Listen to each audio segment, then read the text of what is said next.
Welcome to your Ethereum News Roundup. Here's your latest for Friday, April 11th, 2025. Vitalik outlines an Ethereum privacy roadmap. Ethereum developers CFI for EIPs for Fusaka. Risk Zero introduces R0 VM 2.0. And the Ethereum Foundation concludes the 5th Ethereum Protocol Fellowship. All this and more starts right now.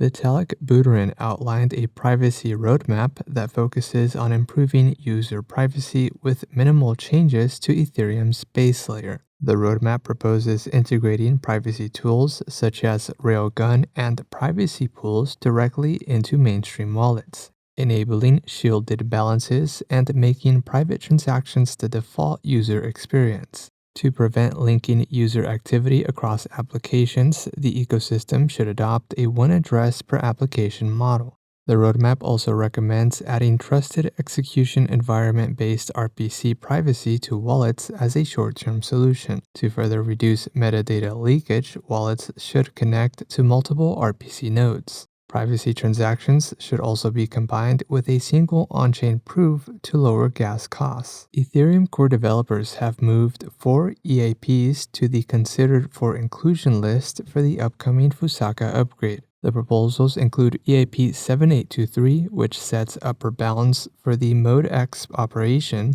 EIP 7825, which introduces a cap on transaction gas limits, and EIP 7907, which meters contract code size. Developers also agreed to consider either EIP 7762 or EIP 7918, two competing proposals to modify the blob-based fee mechanism.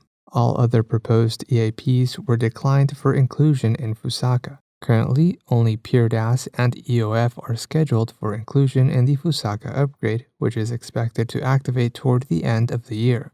Risk Zero launched R0 VM 2.0, the latest version of its general-purpose zero-knowledge virtual machine. The upgrade delivers faster performance with block proving times reduced to just 44 seconds and transaction costs as low as 0.0012 cents for large batches. It also introduces expanded capacity with 3 GB of user memory. Risk Zero VM 2.0 also adds support for BN254 and BLS 12381 precompiles for full EVM compatibility and incorporates formal verification to ensure circuit-level security. The system also leverages Boundless, Risk Zero's decentralized proving protocol, to enable trustless and verifiable computation at scale. And lastly, the Ethereum Foundation released a recap of the 5th cohort of the Ethereum Protocol Fellowship, which involved 30 participants guided by core developers.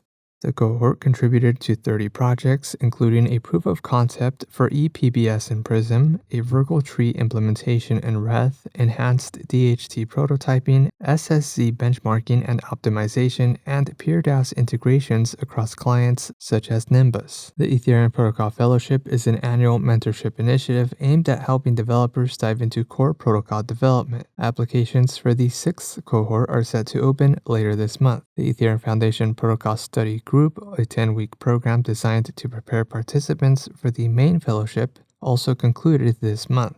In other news, Uniswap's Liquidity Incentives program will go live on April 15th, Rise launches its Layer 2 on testnet, and the SEC releases guidance on crypto securities.